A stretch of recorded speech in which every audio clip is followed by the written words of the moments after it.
Mia Faustino quit her job as a telephone operator at an insurance company to learn how to use a vacuum cleaner, make the bed in record time, and fry eggs in just the right amount of oil. Like her classmates, every morning Mia goes to Tesla, an educational institute paid for by the government where thousands of Filipinos are trained in skills that will help them find a job abroad as a domestic servant. My name is Mai Faustino. I'm 27 years old. I'm a graduate of a 2-year course, computer vocational.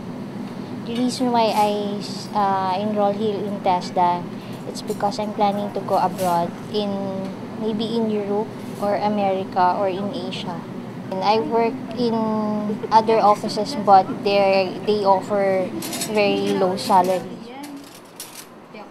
The idea to create a school for domestic workers was first put forward during the summer of 2006 by the Philippines President Gloria Arroyo. The Philippine economy depends heavily on its emigrant workers who make up for around 12% of GDP by sending money home. 1 in every 10 Filipinos works abroad. The government has worked out that every day on average 3,377 Filipino nationals find work in other countries. This training gives them the confidence to do their jobs properly. Since women, they don't know how to work at home. And it's the employers who are teaching them how to clean the house and everything. They're not even familiar with equipment. So when they go abroad, the employers, they get angry, they slap them, they even hot flat irons on their arms.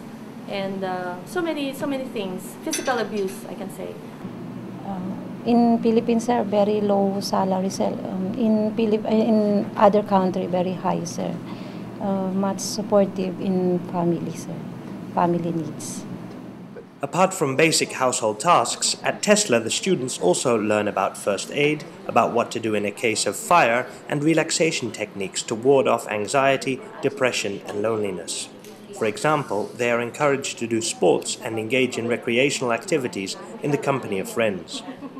Think about when you last went on vacation.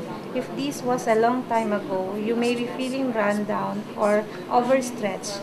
We promote our workers, Filipino workers, that they have these qualifications, that they are certified, and that they can compete abroad. We would like also to tell the other countries that we have competent and qualified workers in any kind of qualifications. Father, thank you so much for this wonderful day you give. Thank you for everything that we have learned, and thank you so much. The Philippines is possibly the only country in the world that accepts its role as exporter of human labor without further ado. The government tries to monitor and coordinate the activity of almost 1.3 million Filipinos living abroad. In fact, a government agency works with governments and companies across the globe to offer Filipinos jobs in other countries. In Manila, successive governments have recognized the way immigration boosts the local economy while easing the demographic pressure in a country with soaring birth rates. In some sectors, the overrepresentation of Filipino workers is staggering. For instance, 1 in every 4 sailors across the globe is a Filipino. After 8 hours of classes, the girls return home by public transport.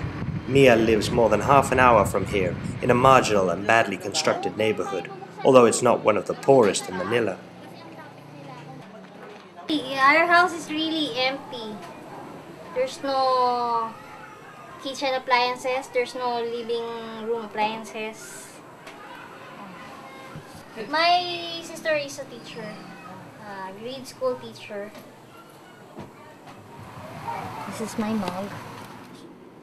So I don't have any choice but to work abroad, wherein the money that I can earn will really help me to help my family. Thanks to Tesla, Mia has learned to use domestic electronic appliances and cleaning techniques, skills that were never necessary in her own home. If her dream comes true, she will certainly live surrounded by things she never knew existed, but a long way away from her country and her family.